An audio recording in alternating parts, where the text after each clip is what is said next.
بیان کیا جاتا ہے کہ ایک مرتبہ امام شافعی رحمۃ اللہ علیہ نے حضرت امام احمد رحمۃ اللہ علیہ کو خط لکھا کہ بہت عرصہ ہوا آپ تشریف نہیں لائے، آپ سے ملاقات کو جی چاہتا ہے۔ جواب میں حضرت امام احمد بن حنبل رحمۃ اللہ علیہ نے فوراً اپنا پروگرام لکھ کر بھیج دیا کہ فلاں دن فلاں تاریخ کو میں آپ کی خدمت میں مصر میں حاضر ہو رہا ہوں۔ حضرت امام شافعی رحمۃ اللہ علیہ نے اپنے گھر والوں کو، اپنے ملنے جلنے والوں کو اور دوسرے علماء کو ان کے آنے کی اطلاع دی، پھر ان کی دعوت اور ان کے استقبال کا خصوصی اہتمام کیا۔ آپ نے لوگوں کو بتایا کہ اگرچہ وہ میرے شاگرد ہیں مگر وہ ایک بہت بڑے امام ہیں، اللہ تعالیٰ نے ان کو بڑا مرتبہ عطا فرمایا ہے۔ چنانچہ جس دن ان کو پہنچنا تھا اس دن امام شافعی رحمۃ اللہ علیہ اپنے شاگردوں اور دوسرے علماء کو لے کر ان کے استقبال کے لیے شہر سے باہر تشریف لے گئے۔ اس وقت مصر کے جو بادشاہ تھے وہ بھی حضرت امام شافعی رحمۃ اللہ علیہ کے معتقد تھے، وہ بھی امام صاحب کے ساتھ استقبال کے لیے چلے آئے۔ پھر یوں ہوا کہ حضرت امام احمد بن حنبل وقت مقررہ پر پہنچ گئے۔ حضرت امام شافعی رحمۃ اللہ علیہ نے ان کا بڑا شاندار استقبال کیا اور پھر عزت و احترام کے ساتھ ان کو لے کر گھر پہنچ گئے اور ان کے لیے بہترین کھانے کا انتظام کیا۔ اس زمانے میں عام طور پر اولیاء اللہ اور بزرگوں کی شان یہ تھی کہ وہ کھانا بہت کم کھایا کرتے تھے اور رات بھر اللہ تعالیٰ کی عبادت کیا کرتے تھے۔ جب حضرت امام احمد بن حنبل رحمۃ اللہ علیہ کھانا کھانے بیٹھے تو دیر تک اس طرح کھانا کھاتے رہے جیسے کئی روز کے بھوکے ہوں۔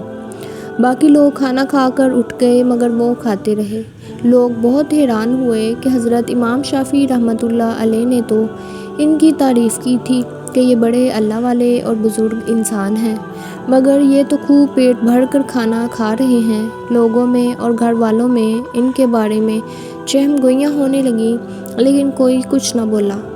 پھر جس کمرے میں حضرت امام احمد بن حنبل رحمۃ اللہ علیہ کے لیے رات کے وقت آرام کرنے کا انتظام کیا گیا تھا، اس کمرے میں حضرت امام شافعی رحمۃ اللہ علیہ کی بچیوں نے ایک مصلی بچھا دیا، مسواک رکھ دی، استنجے کے لیے ڈیلے اور پانی رکھ دیا اور وضو کے لیے لوٹا بھی لا کر رکھ دیا تاکہ جب وہ رات کو تہجد کے لیے اٹھیں تو انہیں کسی قسم کی کوئی پریشانی نہ ہو۔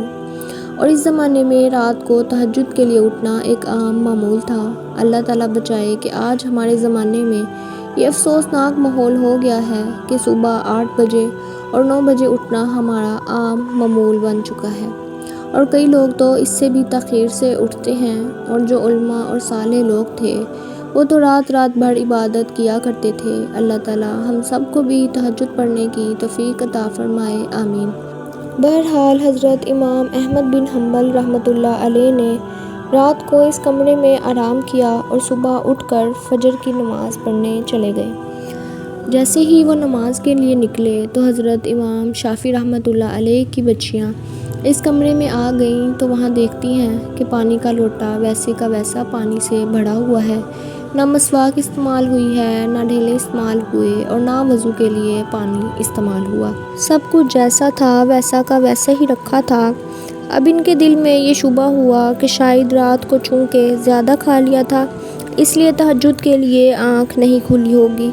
جبکہ فجر کی نماز پڑھ کر حضرت امام احمد بن حنبل رحمۃ اللہ علیہ تشریف لائے تو گھر والوں نے حضرت امام شافعی رحمۃ اللہ علیہ سے کہا کہ آپ نے فرمایا تھا کہ وہ تو بہت بڑے اللہ والے اور بہت بڑے بزرگ ہیں، مگر رات کو انہوں نے کھانا بھی خوب کھایا۔ رات کو ہم نے ان کو وضو اور استنجے کے لیے پانی اور ڈیلے رکھے تھے، وہ بھی استعمال نہیں ہوئے۔ معلوم ہوا کہ رات کو تہجد کی نماز بھی نہیں پڑھی۔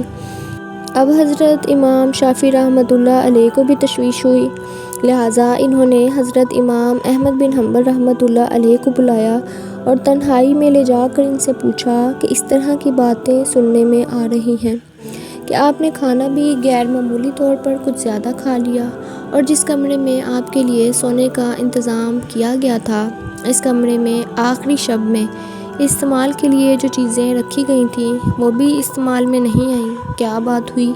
آپ پہلے تو ایسے نہیں تھے، کیا یہاں سے جانے کے بعد آپ کے مزاج میں کچھ تبدیلی آ گئی ہے؟ حضرت امام احمد بن حنبل رحمۃ اللہ علیہ نے فرمایا کہ حضرت میرے بارے میں جو باتیں ہو رہی ہیں وہ درست نہیں ہیں، بلکہ بات کچھ اور ہے۔ بات دراصل یہ ہے کہ میں جس وقت کھانا کھانے کے لیے آپ کے دسترخوان پر پہنچا اور جس وقت میں نے اس کمرے میں قدم رکھا تو میں نے دیکھا کہ اس کھانے کے حلال اور طیب ہونے کی وجہ سے وہ کمرہ نور سے چکو چوندھ ہو رہا ہے، اور یہ دیکھا کہ آسمان سے لے کر اس دسترخوان تک انوار کی بارش ہو رہی ہے۔ جب میں نے یہ صورتحال دیکھی تو میں نے سوچا کہ شاید اس سے زیادہ حلال اور طیب کھانا مجھے زندگی میں نہیں ملے گا، لہٰذا جتنا بھی زیادہ سے زیادہ اس کو کھایا جا سکتا ہے کھا لیا، اس لیے کہ اس کھانے کا ذرہ ذرہ ایمان کو اور دل کو روشن کرنے والا تھا۔ اس لیے مجھ سے جتنا زیادہ سے زیادہ کھانا کھایا جا سکتا تھا میں نے کھا لیا، اور میں نے یہ نہیں دیکھا کہ کون کتنا کھا رہا ہے اور کون میرے بارے میں کیا سوچ رہا ہے۔ جہاں تک مجھ میں کھانے کی سکت تھی میں کھاتا گیا، اور پھر حلال کھانے سے بدہضمی بھی نہیں ہوتی بلکہ وہ سریع الہضم ہوتا ہے اور اندر جا کر جزو بدن ہو جاتا ہے اور روح کو منور کرنے کا ذریعہ بن جاتا ہے۔ الحمدللہ میں نے اس کا اثر محسوس کیا، کیونکہ کھانا کھانے کے بعد نہ تو مجھے بدہضمی ہوئی اور نہ مجھے کوئی تکلیف ہوئی۔ کھانا کھانے کے بعد عشاء کی نماز سے فارغ ہو کر جب میں اس کمرے میں پہنچا جہاں آپ نے میرے لیے آرام کا انتظام کیا تھا، وہاں جا کر تو میری حالت ہی بدلی ہوئی تھی اور سونے کو اور آرام کرنے کو میری طبیعت چاہ ہی نہیں رہی تھی۔ اگرچہ میں سفر کر کے آیا تھا مگر اس کھانے میں اتنی غذائیت اور توانائی تھی کہ میری تھکان بھی ختم ہو گئی اور سستی بھی جاتی رہی، اور جب میں سونے کے لیے لیٹا تو مجھے نیند نہ آئی، لہٰذا میں لیٹا رہا اور لیٹے لیٹے قرآن و حدیث میں غور کرتا رہا، حتیٰ کہ پوری رات غور و فکر کرتے ہوئے گزر گئی، اور اسی رات میں نے قرآن و حدیث سے 100 مسائل کا حل تلاش کر لیا، اور وہ مسائل ایسے تھے جو اس سے پہلے کبھی میرے ذہن میں نہ آئے ہوں اور نہ ان کی طرف میرا کبھی خیال گیا ہو، لیکن جب آج کی رات میں نے غور کیا تو مجھے ایسا محسوس ہوا کہ قرآن و حدیث کے علوم اور اثرات میرے سامنے کھلے ہوئے ہیں۔ تمام مسائل کی تفصیل اور جوابات میرے ذہن میں آتے چلے جا رہے تھے، اور صبح تک میں مسائل کا حل جانچتا رہا۔ اسی حالت میں صبح ہو گئی۔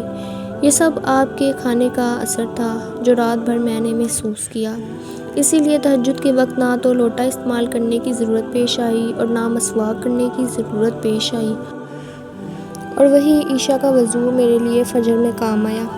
یہ سن کر حضرت امام شافعی رحمۃ اللہ علیہ نے پھر اپنے گھر والوں کو حقیقت حال بتائی، اور جو لوگ ان کے بارے میں غلط قسم کی باتیں کر رہے تھے ان سے کہا کہ تم نے ان کی شان میں گستاخی کی ہے، لہٰذا ان سے معافی مانگو۔ آج کے لیے اتنا ہی۔ امید ہے آپ کو یہ ویڈیو ضرور پسند آئے گی۔ اسی طرح ہمیں بھی کسی کے بارے میں غلط گمان نہیں کرنا چاہیے۔ اللہ ہم سب کو سیدھے راستے پر چلنے کی توفیق عطا فرمائے۔